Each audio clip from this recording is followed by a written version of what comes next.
Danke bafethu, welcome back to Nkuli Soccer. If use-Cape Town njengoba i-Kaizer Chiefs izodlala i-Carling Knockout, but-ke bazoqala laphana kwa-Mike Sports la ongakwazi ukubona khona ama-favourite stars wakho waku-Kaizer Chiefs. Obvious, I think uvele bayi because i-Cape Townian, maybe-ke naye uzobe khona laphana, but normally ba-select a few players, 4 or 5 nyana, and then they go meet and greet nama-fans.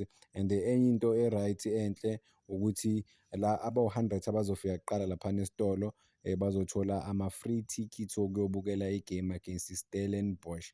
Well, siyazi ukuthi it's not gonna be an easy game.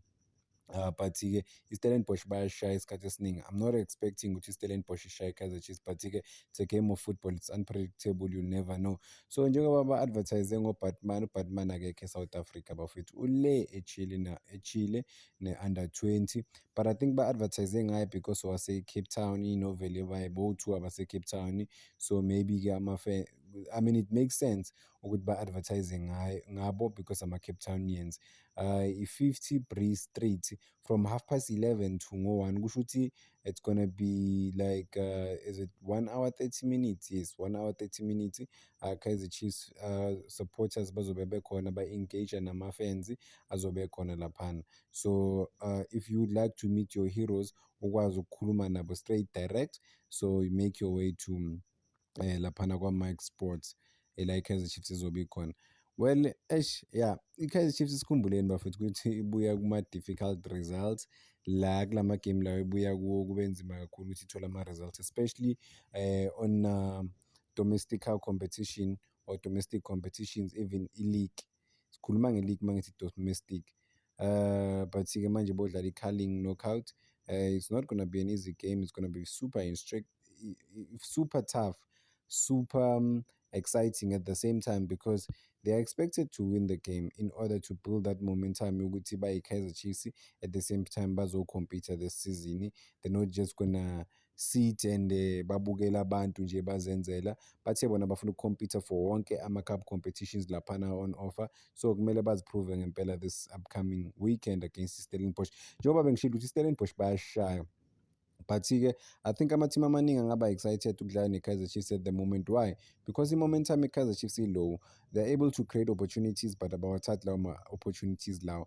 But-ke it gives them, i-game against i-Stellenbosch gives them an opportunity yokuthi bakwazi ukuperforma, bakwazi ukuwina, bakwazi ukuziprova kuma-fans ukuthi they are still capable of winning. I mean, if bangakwazi ukukora amagoli ambalwa, I mean lokho kunga-excite ama-fans kakhulu bafethu, ukubabonisa ngempela ukuthi i-Kaizer Chiefs izokwazi ukucompete. Igame i-Kaizer Chiefs versus i-Stellenbosch bafethu izodlala Sunday ngo-3 o'clock.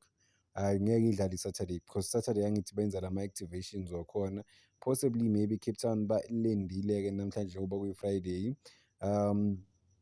Yeah, I mean sobona nje overall le game lesikhumbule ukuthi le game le bayidlala ne-Stellenbosch bafethu igame yokugcina. I think bazothatha i-break for 12 days or so, kusho ukuthi for asithi nje for 2 weeks because siya ku-FIFA break. So I mean Khosi Nation laphana elokhunjana they have to come out in big numbers bazobukela amakhosi igame yabo yokugcina before i-international break. Possibly maybe khona ama-players sowabona angakadlali because each and every game zokwazi ukubona lesiya ama-new introduction, especially maybe beba khona laphana ku-match day squad. I don't know about playing, but match day squad possibly bangaba khona ama-players ngababheka-ke phela abo-Cheslett, abo-Shinga, abo-Maboy, abanye baya-recover from ama-injuries wabo, but-ke kuthiwe sobabona abaningi kakhulu after international break or i-FIFA break, but-ke asobona it's a must win game for i-Kaizer Chiefs overall. Yeah, nabo uMayo ubuyela ku-familiar environment or territory laphana e-Cape Town because he used to dominate laphana kuma-fields wase-Cape Town njengoba bedlalela i-Cape Town City, so ikhaya lakhe lesi-2 laphana e-Cape Town. So I think ukufana nokuthi udlala ekhaya medlala e-Cape Town, so given an opportunity to play laphana for i-Kaizer Chiefs mhlawumbe uzokwazi ukudeliver a-redeem. The most important thing is for yena ukuthi azi-redeem. But I mean the main focal point here ukuthi i-Kaizer Chiefs is out there. They are trying by all means to reach the people and to interact with the people on the ground level. Into engikhuluma ngayo la on ukuthi Kaizer Chiefs they too focus ku-brand association or ku-brand yabo ukuthi bayibeka kanjani nanokuthi bayipromotha kanjani kakhulu kangakanani ukuthi babe there and then bakwazi uku-interact nama-fans abe close to ama-heroes wabo. So if i-marketing bayithatha serious kakhulu, and then that has to trickle down to egrawundini-ke manje ukuthi nama-player abawasayinayo abe serious kakhulu, even nama-performances wama-players abe super serious, kubonakale ngempela ukuthi ama-players they are willing to give everything they have for their team. But they don't have to give 10%, they don't have to give 20, 50, they have to give 100% every game they play. Akukho lula ukudlalela i-Kaizer Chiefs bafethu, i-pressure i-too much, siyakwazi lokho. But-ke I mean I think ilanga elifana naleli ukuthi i-open day for ama-fans ukuthi a-interact-e nabo, ilanga eli-important kakhulu overall ukuthi get close to your heroes and then understand, like ask those mini questions ukuthi why this, why in. You can show love, yes, but you also get an opportunity to interact nabo up close and personal. Njengoba ngishilo uVeleba is expected to pop up because wase-Cape Town, but-ke since angadlala ama-match ama-competitive games, asazi ukuthi bandizile-ke naye bayele e-Cape Town, but-ke only time will tell because I didn't have time to check ukuthi obani abahambile obani abangahambanga because bengi-busy nyana the whole day. Yeah. Igame yange-weekend ngeke ibe lula kakhulu. Cape Town ifuna i-revenge bafowethu, ilona i-Stellenbosch Steelies bafuna i-revenge. Kaizer Chiefs first game of the season ibashayile. I mean mawubheka i-Stellenbosch isizini yabo ayihambi kahle bafowethu, izinto ziyabheda kakhulu futhi hayi kancane.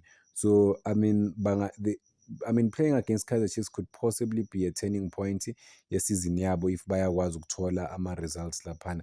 They have to spoil the party more for i-Kaizer Chiefs ukuthi ingakwazi ukuwina, but Kaizer Chiefs iyalaphana i-motivated because iyazi ukuthi ijwayele ukuzigwazela ibhece laphana against i-Steelies, but akusiyo i-team ongayi-write off. Khona abo-De Jong lo ufunwa i-Orlando Pirates or i-deal yakhe ekholapsile ne-Orlando Pirates, khona abo-Titus, umdlali ngempela exciting, but I don't know why angamuvi to ama-big teams. At the same time obviously ne-Steelies naso siyabheka ukuthi why kumele bahambise wonke ama-player wabo every transfer market.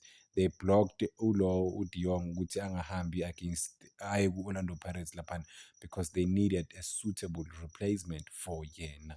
So sizibambeni lana bafowethu, bonke abayobona ama-heroes wabo bafethu i-Kaizer Chiefs bafisela inhlanhla ukuthi bahambe kahle, bakwazi uku-interact-a kahle nabadlali babo ababathandayo.